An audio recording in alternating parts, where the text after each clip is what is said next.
Estaba a medio camino en el estacionamiento de larga estancia cuando la idea me cayó como piedra en el pecho. El testamento. No la copia guardada en el cajón del escritorio, sino el original. El que Emiliano firmó frente a 2 testigos con sus notas garabateadas que solo yo podía descifrar. Mis dedos se congelaron en el asa de la maleta. Por un instante me quedé quieta, el viento frío jalándome el abrigo, el ruido de las maletas rodando a mi alrededor, desvaneciéndose bajo el latido de mi corazón. El testamento debía estar en mi equipaje de mano junto al suéter y el libro envuelto que compré para mi hermana. Pero no estaba ahí. Sabía exactamente dónde lo había dejado, en el cajón de abajo del archivero, en el estudio dentro de la carpeta azul que Emiliano siempre llamó nuestro paracaídas. Di media vuelta. El regreso fue rápido, apenas 20 minutos por la carretera Federal 15, pasando la panadería La Esperanza, donde solíamos desayunar, y el desvío hacia la oficina de Nicolás. No llamé antes. Pensé que entraría y saldría sin que nadie lo notara.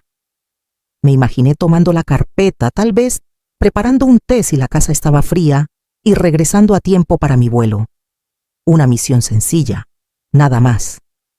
Pero al llegar al camino de entrada algo se sentía quieto. Las cortinas del estudio estaban cerradas. El coche de Nicolás estaba ahí, también el de Rebeca.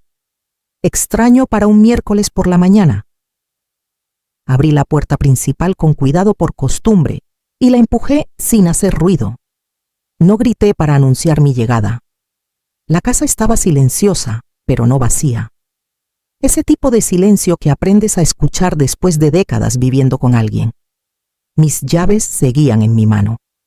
Me quité los zapatos y dejé que mis pies tocaran el suelo de madera. Pasos ligeros me llevaron al borde del pasillo justo antes del estudio. Sus voces eran bajas pero claras.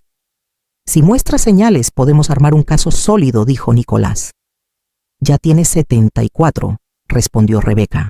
Con el affidavit correcto de mostrar capacidad disminuida no será difícil. No me moví.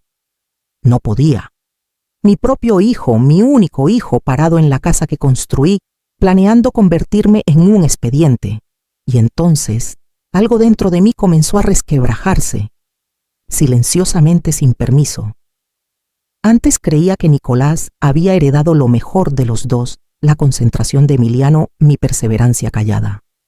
Desde pequeño le atraía lo complejo. Mientras otros niños querían camiones de plástico, Nicolás pedía rompecabezas, radios viejos, una lupa. Recuerdo estar sentada en el suelo de nuestra sala apretada, con placas de circuitos entre nosotros, explicándole cómo funcionaban los resistores, usando solo estambre y clips de pan. Tenía 8 años. Yo estaba agotada, y Emiliano apenas comenzaba el declive lento que aún no sabíamos que nos lo quitaría todo. Cuando Emiliano enfermó, Nicolás tenía 11. Tomé turnos extra en la biblioteca de la universidad, noches en salas de archivo, donde la calefacción apenas funcionaba. Rechacé un ascenso que me ofrecieron jefa de documentos raros porque implicaba viajar y necesitábamos que estuviera en casa. Me dije que lo intentaría de nuevo cuando las cosas se calmaran. Nunca lo hicieron. Pero a pesar de todo, Nicolás era bueno, incluso dulce. Cocinaba los jueves, preguntaba por las medicinas de Emiliano. Me traía té sin que se lo pidiera. Pensé, si no lograba nada más, al menos estaba criando a un hombre decente, uno considerado. Tal vez por eso no vi cuando empezó a cambiar. Todo comenzó de a poquito. Se ofreció a ayudar con los impuestos después de que Emiliano se fue. Dijo que los papeles eran confusos. Me sentí aliviada. Luego, sugirió consolidar algunas cuentas. Modernizar, lo llamó. Después vino el nuevo contador, alguien que nunca conocí, que no mandaba estados de cuenta en papel. Le hacía preguntas a Nicolás, y él respondía como si lo estuviera fastidiando. Como si yo no hubiera pasado noches en vela, diagramando sus proyectos de ciencias cuando se quedaba dormido a medio camino. Me decía que repetía las cosas, que perdía objetos, ajustaba el termostato cuando creía que no lo veía. Una vez cambió mi organizador de medicinas sin preguntar, diciendo que las etiquetas estaban pasadas de moda. Me convencí de que lo hacía con buena intención, que era precavido. Pero una parte de mí ya había comenzado a retroceder incluso antes de escuchar cómo hablaba de mi futuro, como si ya estuviera decidido. Ahora, parada en el pasillo, fuera de mi propio estudio, oyendo a mi hijo decidir qué podía o no manejar, comencé a preguntarme cuánto tiempo llevaba preparándose para esto, y si yo había sido la única que se negaba a ver en qué se había convertido. No regresé al aeropuerto. Pasé la entrada sin frenar mis manos firmes en el volante, mientras mis pensamientos se deshilaban detrás de mis ojos. En lugar de ir a la casa del lago de mi hermana, dejé que el coche se deslizara por calles viejas que no había recorrido en años. Los giros vinieron por memoria, no por mapa. Terminé frente a la panadería La Esperanza, el lugar donde Emiliano y yo íbamos cada domingo después de misa, cuando Nicolás aún era tan pequeño que metía todo el puño en un muffin. Las ventanas eran nuevas, pero el aroma que se colaba por la puerta canela, mantequilla, levadura, era exactamente el mismo. Estacioné sin pensarlo. Adentro el mostrador había cambiado. Las caras detrás de él no. La chica me dio un saludo suave y pedí un café negro y una rebanada de pastel de almendra que en realidad no quería. Me senté junto a la ventana donde Emiliano siempre leía el periódico y vi a los extraños pasar con los cuellos levantados contra el viento. A lo lejos podía ver el tejado de nuestro viejo departamento en la calle de la Unión. Solo terminé la mitad del café. Algo me jaló. Después pasé la ferretería, crucé el puente del canal y llegué a la universidad. El estacionamiento detrás de la biblioteca estaba casi vacío.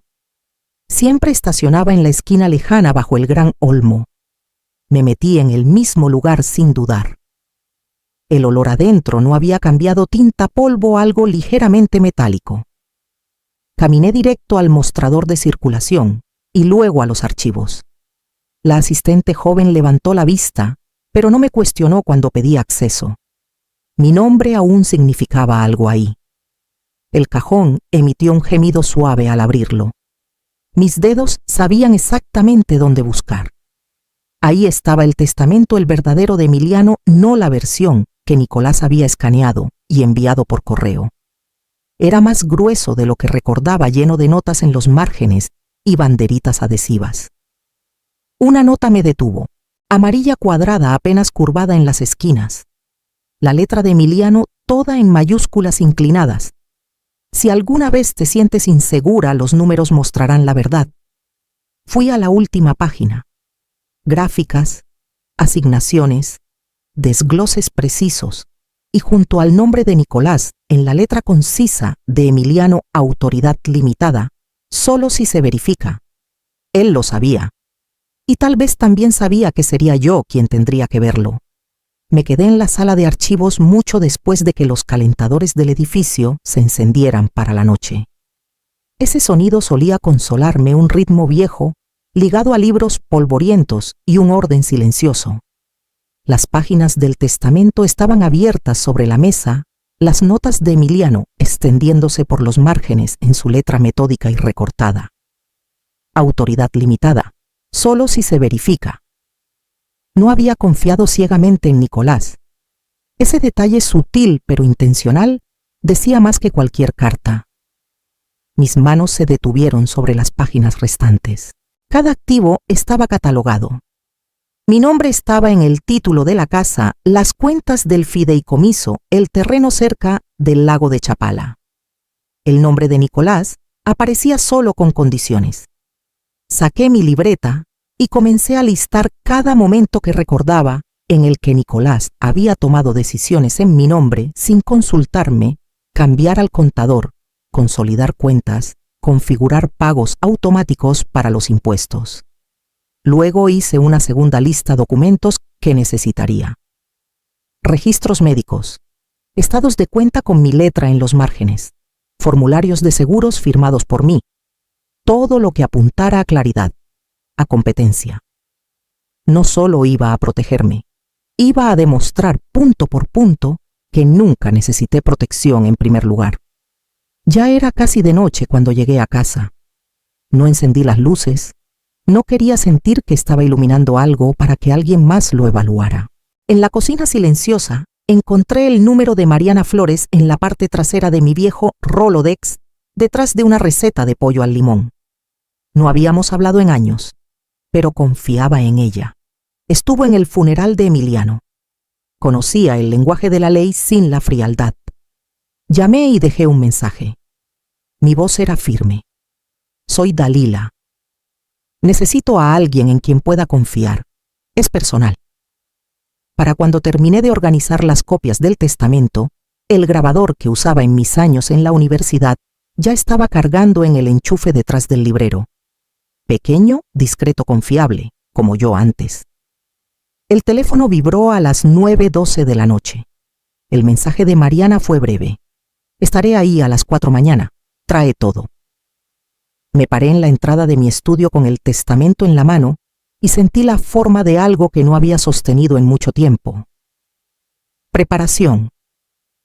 Esa mañana me moví despacio, no porque lo necesitara, sino porque sabía que él estaría observando.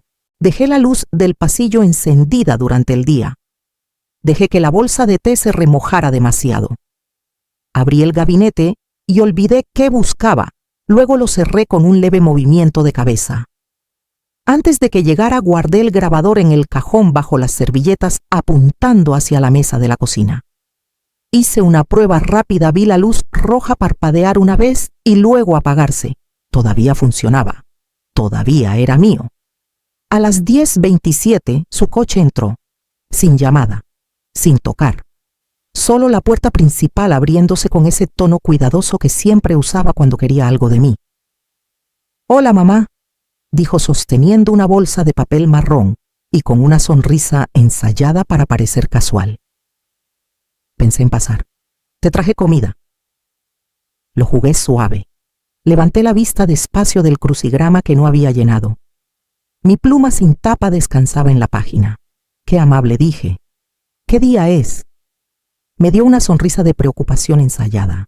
«Miércoles». «¿Otra vez perdiste la cuenta?» Dejé que un pequeño ceño frunciera mi frente y cambié de tema antes de que él mismo respondiera. Tomó la cocina como si viviera ahí. Sopa galletas, una lata de esas galletitas de limón que solía tener en casa cuando él era pequeño. Lo dispuso todo con cuidado, preguntando si había estado lo suficientemente abrigada, cómo había dormido si el correo se estaba acumulando otra vez. Respondí con frases a medias. Dejé que mi cuchara tintineara una vez. Él se inclinó con el folleto cerca del final de la comida, su voz suave medida. «Solo algunas opciones», dijo. «Lugares con buen personal, jardines. Algo tranquilo». «Te mereces descansar, mamá. Esta casa es mucho». Asentí débilmente. Tal vez sería bueno que alguien más cocinara por mí. Pareció aliviado, como si hubiera entrado en el guión. Luego lo añadió, silenciosamente. «Tal vez es hora de presentar los papeles antes de que sea demasiado tarde». Dejé que el silencio se extendiera, luego pregunté de qué era la sopa otra vez.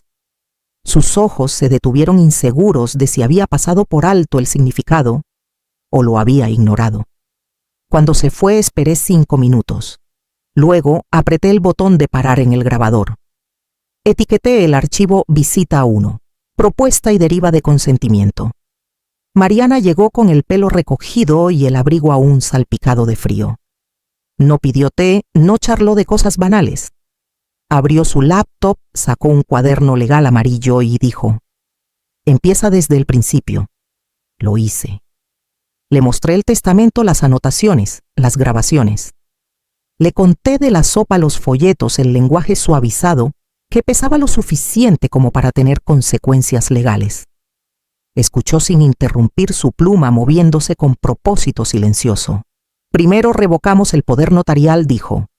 «Luego presentamos una nueva directiva, nuevo albacea, nuevo testamento. Todo con marca de tiempo, todo rastreable». Asentí. Sentí cómo su presencia anclaba el aire, hacía más fácil respirar.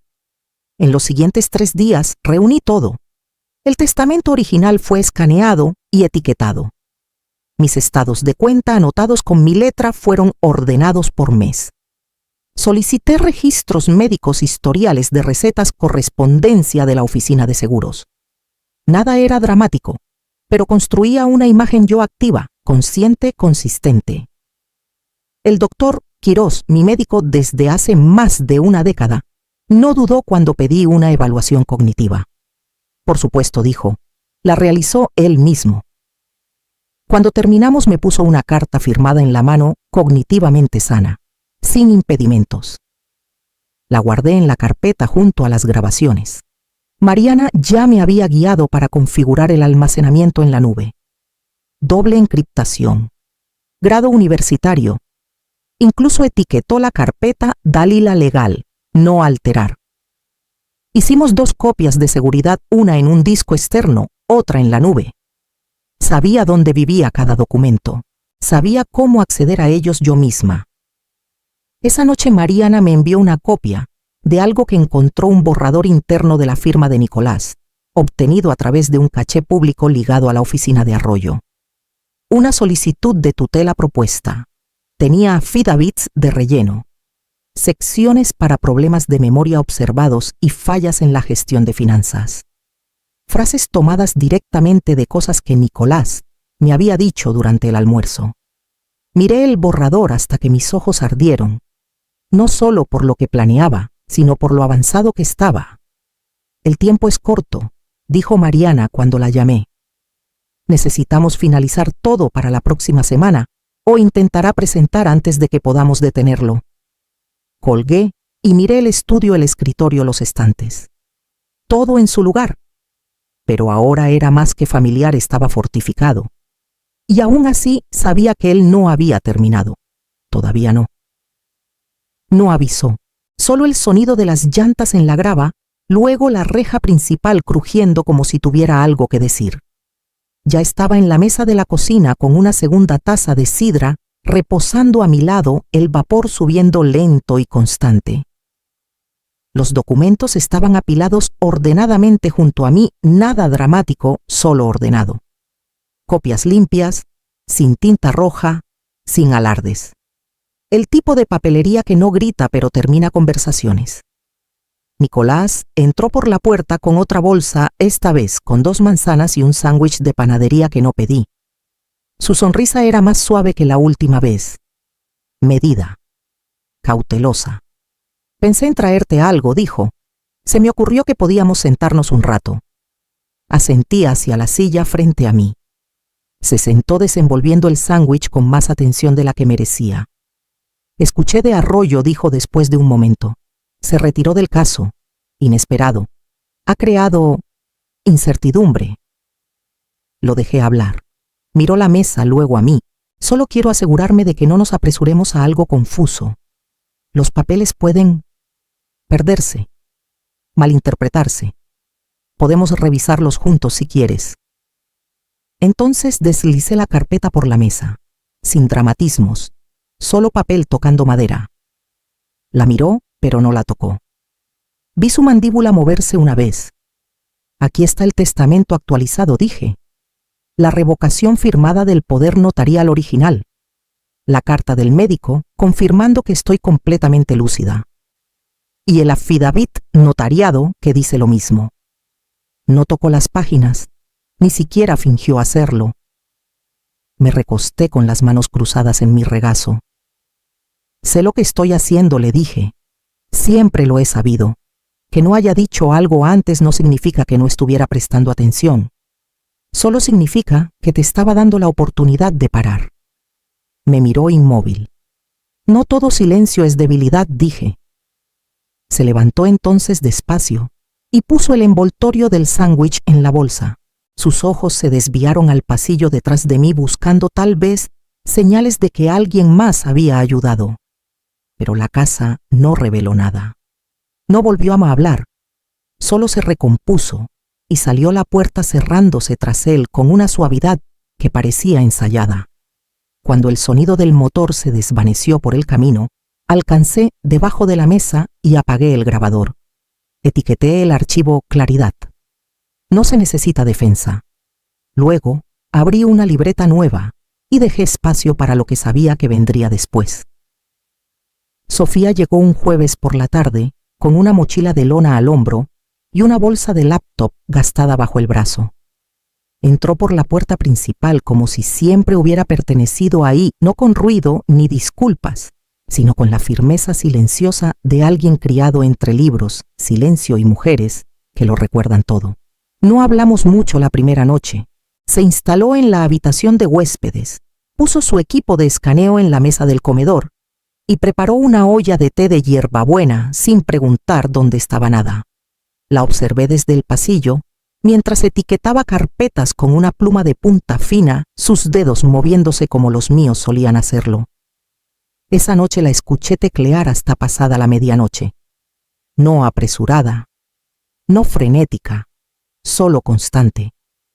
El sonido me recordó a Emiliano trabajando en la vieja máquina de escribir, en el sótano teclas perforando pensamientos una palabra a la vez. Para el segundo día, había digitalizado la mitad de mis archivos legales. Todo respaldado 3 veces, etiquetado con códigos que solo nosotras entendíamos. Me mostró cómo verificar los registros de carga, cómo ejecutar auditorías de encriptación.